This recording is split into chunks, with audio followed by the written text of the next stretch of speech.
Et la boîte, elle était blindée. Et pas de gala. Est-ce que tu as une rencontre qui t'a vraiment marqué? Et là, je me suis remis à mixer. La passion est revenue depuis 1 an. Ça n'avait rien à... On n'entendait pas... Alors bonjour et bienvenue sur Mix and Speak, le podcast musical. Aujourd'hui, on est avec Maurice, c'est l'invité de la journée. Et on va parler des tendances musicales qui changent au fur et à mesure du temps, principalement dans les boîtes de nuit. Alors Maurice, est-ce que tu peux te présenter rapidement? Oui, alors Maurice Dorway, 50 ans, et dans le monde de la nuit depuis les années 90. Alors qu'est-ce qui t'a donné envie de devenir DJ? Alors c'était il y a bien longtemps, j'avais 17 ans, je me souviens. J'étais sur une piste de danse et le DJ de l'époque avait fait un truc qui m'avait scotché. Et je me suis dit, il faut que je fasse pareil. Et donc toi, depuis quand tu mixes exactement? Depuis 1993. Ah oui, c'est quelques C'était temps l'autre déjà. siècle. Et qu'est-ce que tu fais actuellement? Donc tu as une boîte de nuit, tu es encore DJ? Alors j'ai une boîte de nuit, le Cara Club. Et j'ai repris le mix depuis à peu près 1 année. J'avais arrêté pendant presque 10 ans. Et là, je me suis remis à mixer. La passion est revenue depuis 1 an. En fait, avec papa, enfin c'est mon père, on mixe ensemble au Cara Club, donc c'était cool de le faire venir en premier invité. Et est-ce que tu peux nous citer les grosses boîtes que tu as fait un peu dans la région ou pas? Oui, alors pas forcément les plus grosses, mais celles qui m'ont marqué le plus. Donc la première dans laquelle j'ai bossé, ça s'appelait le Rodéo. Voilà. Ça n'existe plus Non, aujourd'hui? ça n'existe plus. J'ai travaillé aussi au Donjon à Laval 5 jours sur 7. Qui existe là, encore? Qui existe encore. Après, j'ai fait le Pacha à Angers, le Dance Floor, la Qualimba et puis la Carapate. Ouais. Voilà, Puis c'est les plus importantes. Cara Club quoi. Non. Et le Cara Club maintenant. Est-ce que tu as des projets encore là où tu as vraiment t'es content Oui, de ce que alors tu as oui, j'ai fait? toujours des projets moi. Tu peux nous les citer ou c'est exclusif? Certains, T'es pas obligé hein. pas obligé, non, pour certains. Et là, j'ai le projet de reprendre le mix, mais en extérieur de la discothèque. Ouais, c'est sympa ça.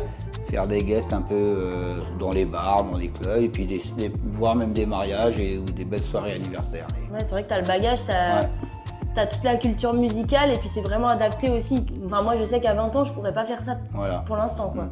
Donc c'est cool. Exactement. Est-ce que t'as des regrets? Question un peu plus, mais est-ce que t'as des regrets ou les regrets, c'est de ne pas m'être mis dans la prod voilà, à l'époque.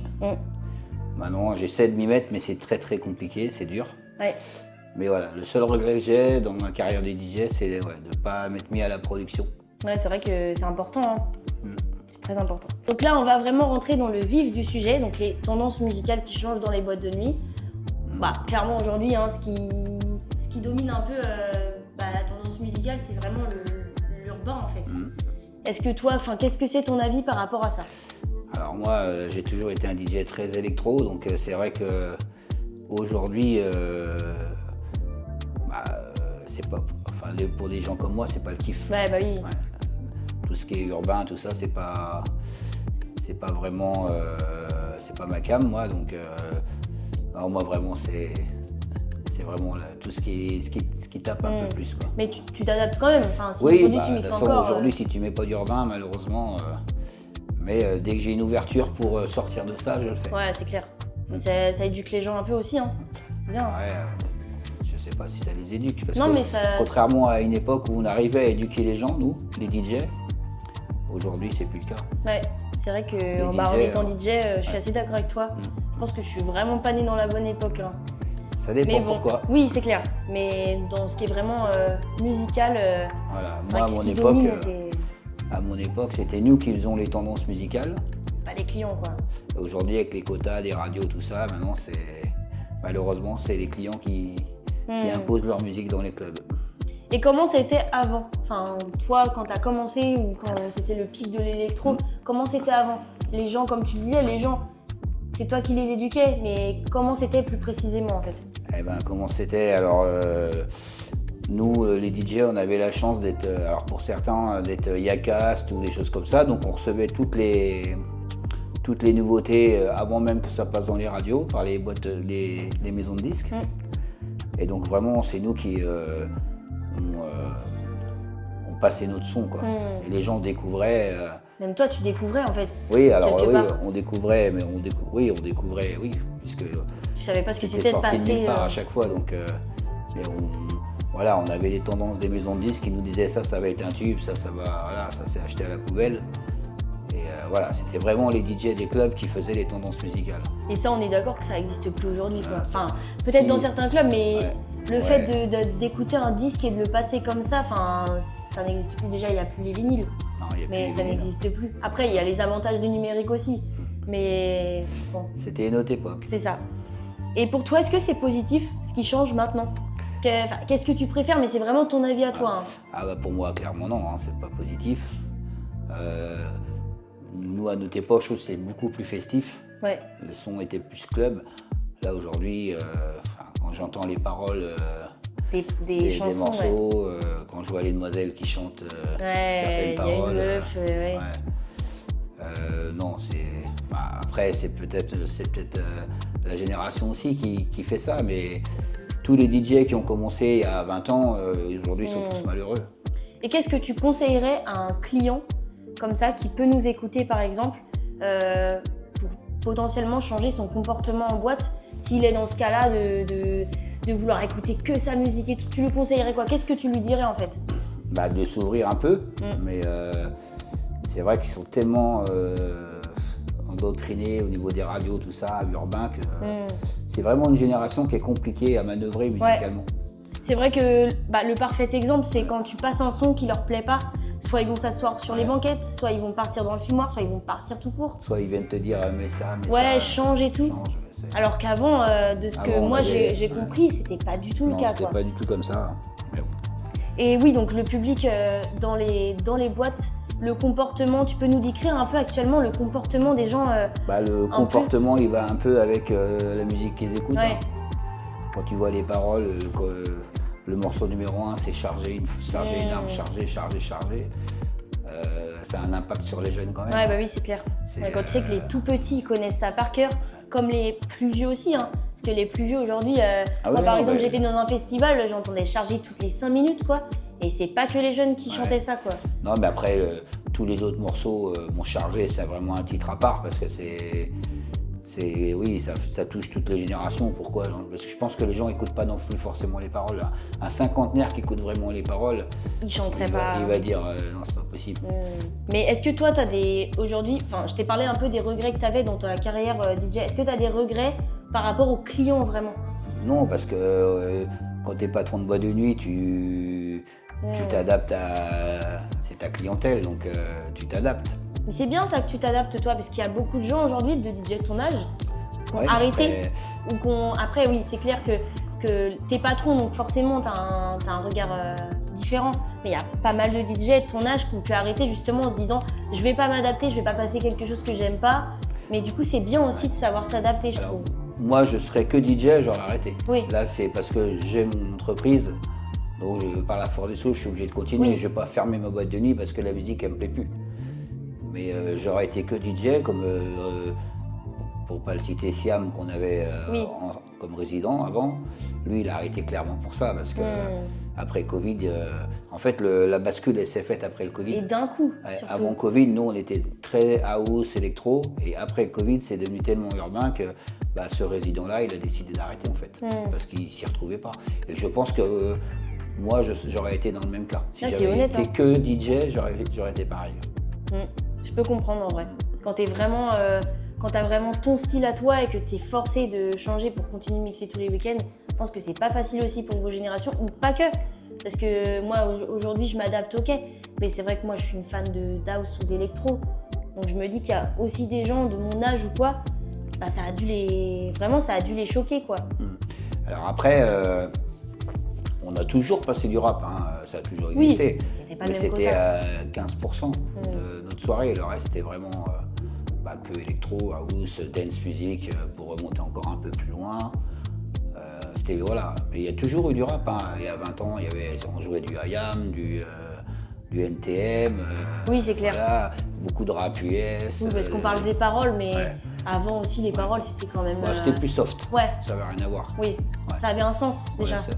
Oui, c'était plus poétique, mais non, ça n'avait rien à voir. On n'entendait pas... ça n'existait pas, quoi. Mais C'était pas après, il chanté. y avait beaucoup de surtout. rap US, donc on comprenait pas les paroles. C'était peut-être pas forcément mieux, hein, mais il y a toujours eu du rap, mais sur une proportion moins grande dans une soirée, quoi. Là, c'est vraiment 90%, c'est que ça, quoi. D'accord. Ouais, c'est vrai. Donc pour finir, on va encore un peu plus parler de toi. Est-ce que tu as une rencontre qui t'a vraiment marqué? Bah, la rencontre qui m'a le plus marqué, c'est ce fameux DJ, je pense, quand j'avais 17 ans. Du jour où j'ai eu ce blocage sur lui, alors je m'en souviendrai tout le temps. Après, j'allais à la boîte, puis pour danser, je passais mes soirées accoudées à sa cabine, à le regarder faire pendant. Ça a duré au moins pendant 8 ou 9 mois, sans que le gars il me calcule en fait. Et puis un jour, il est venu me parler, il m'a demandé tiens, qu'est-ce que tu as à me regarder? J'ai dit écoutez monsieur, moi j'adore ce que vous faites, j'aimerais faire pareil. Et puis la coïncidence a fait que son light à l'époque il partait, il m'a proposé, d'essayer. Et voilà, et ça c'est un petit clin d'œil justement à Christophe Jonquet, qui était le DJ du Zénith à l'époque. Si tu nous écoutes. Voilà, si tu nous écoutes. Alors lui maintenant il est dans le sud de la France, à Gruissant. Il est toujours dans ça? Tu sais Non, à peu non, près, non, il a arrêté. Il travaille dans les piscines maintenant. Ah, Mais voilà, c'est l'homme qui a changé ma vie en fait. d'accord. Voilà. Qui a changé d'autres vies aussi, je suppose. D'autres vies, je sais pas, mais en tout cas la mienne. Ça a forcément changé aussi la mienne, puisque tu as changé ma vie. Oui, En sans devenant lui, DJ, donc, sans lui, oui, si tu vas par là, Enfin, oui, ça- sans lui, j'aurais pas eu ce parcours, donc j'aurais pas rencontré ta mère, tu Oui. serais pas là. Ouais. Oui, c'est vrai, Si on tu peut- remontes, on peut, si tu ouais, remontes c'est loin, vrai. oui, j'aurais. Mais c'est sûr comme que- quoi, il faut pouvoir donner Ouais. aussi la possibilité à des jeunes gens qui Voilà. sont pas du tout du métier ou qui vraiment sont intéressés. Parce qu'aujourd'hui, ça peut changer des vies et ça peut en changer d'autres et ça peut créer plein de choses. C'est quoi. toujours ce qu'il m'a dit, de transmettre son savoir, et c'est pour ça que moi je me suis toujours attelé à, quand j'avais des lights, dans ma vie j'ai eu pas mal de lights, et je me suis toujours attelé à m'occuper d'eux, à vraiment bien les former, et il y en a 2-3 qui ont bien réussi d'ailleurs. Ouais, c'est clair. On pense à Lionel. Lionel, ouais, Léo. Alors Léo, lui c'est différent, je l'ai eu comme salarié, D'accord. je l'ai pas eu comme light. Mais un Anthony Doily, par exemple, voilà, lui c'est la référence de mes lights. Ouais. C'est Qui quelqu'un aujourd'hui fait des grandes choses. Hein. Franchement, il fait- rien à dire. Hein. En tant que formateur, je l'appelais mon jeune padawan. C'est ma plus grande fierté. Ouais. Voilà. Donc un petit clin d'œil à Anthony. Si tu nous écoutes aussi. Voilà. Et pour toi, la meilleure soirée ou celle qui t'a le plus marqué, en dehors de donc, la première soirée DJ avec cet homme qui t'a donné envie de mixer, c'est quoi en fait? C'est certainement la soirée de fermeture de notre ancienne discothèque, je pense. C'était une très belle soirée. C'était au Relâche au platine avec Léo. Non, Léo était déjà parti, je crois. Ouais, c'était un bon duo aussi, les deux. Ouais, tous les deux, c'était deux furieux, c'était sympa. Et c'est certainement celle-là la plus belle. Après, il y en a eu d'autres. Hein. Moi, j'ai adoré Quentin Mosiman. Quand il était venu, j'avais trouvé ça extraordinaire aussi. Il y en a certainement d'autres, mais comme ça. Ça a dû marquer les clients aussi, parce qu'aujourd'hui, on a des clients au Cara Club qui nous reparlent de cette soirée-là, quoi. Ouais, ça les a marqués aussi. Ouais, après, il y avait le côté émotionnel aussi. Ouais, fermeture d'une boîte. On quittait le lieu, c'était un lieu mythique quand même, donc quand on a fait le choix de partir, il y a beaucoup de gens qui se sont rencontrés là-bas, tout ça. Ouais, donc, oui, bien aussi, sûr, ouais. ça marque les gens, hein, donc. Ouais, mais nous, moi en tant que. Alors, ça, c'est en tant que patron. Alors, après, en tant que DJ, ça devait être une soirée au Pacha. Ah non, au Dance Floor, c'était une soirée au Dance Floor. C'était la plus belle soirée en tant que DJ où là, j'envoyais que des sons. Ouais, il y a des fois des soirées comme ça où t'as tellement une bonne énergie que tu peux passer n'importe quoi et. Ouais, non, au Dance Floor, c'était. Après, j'avais des patrons qui me laissaient carte blanche aussi. C'était Christophe et Anita, pour ça, ils étaient top, quoi. Il faut, de toute façon. Faut laisser s'exprimer ces DJ. Tant qu'ils font le taf et qu'ils ne font pas fuir tes clients, faut les laisser s'exprimer. Alors, pour finir, dans les anecdotes, la pire chose qui t'est arrivée en boîte, que ça peut être avec du matériel, avec un client, n'importe. Alors, la pire chose qui m'est arrivée, c'était dans les années 90, où dans un club, on avait prévu de faire gala, la chanteuse gala. Et la boîte, elle était blindée, et pas de gala. Ah, ça doit être horrible. Et c'est encore le cas aujourd'hui. Hein. Ouais, pas de gala. Donc là, quand vous avez, je sais pas combien de personnes il y avait peut-être 1000 personnes à l'époque dans ce club-là, et qu'on doit annoncer aux clients En fait, celle pour qui vous avez payé, à l'époque, c'était en francs, donc je ne sais plus combien c'était l'entrée. Ça devait être l'équivalent de 20 € aujourd'hui. Quand on leur dit, vous avez payé, mais elle ne va pas venir. Donc là, tu te prends des coups de sifflet dans tous les sens. Et là, c'était dur. Ce qui peut se comprendre, mais bon. Tu y es pour rien. Mais ça, les gens, ils cherchent pas à comprendre. Pour eux, c'est la faute de la boîte. Donc voilà, ça, c'est le plus mauvais souvenir que j'ai. D'accord. Bon, merci beaucoup, Maurice, pour cette vidéo. C'était sympa, c'était la première. J'espère pas la dernière. Et puis, on se dit à bientôt. À bientôt.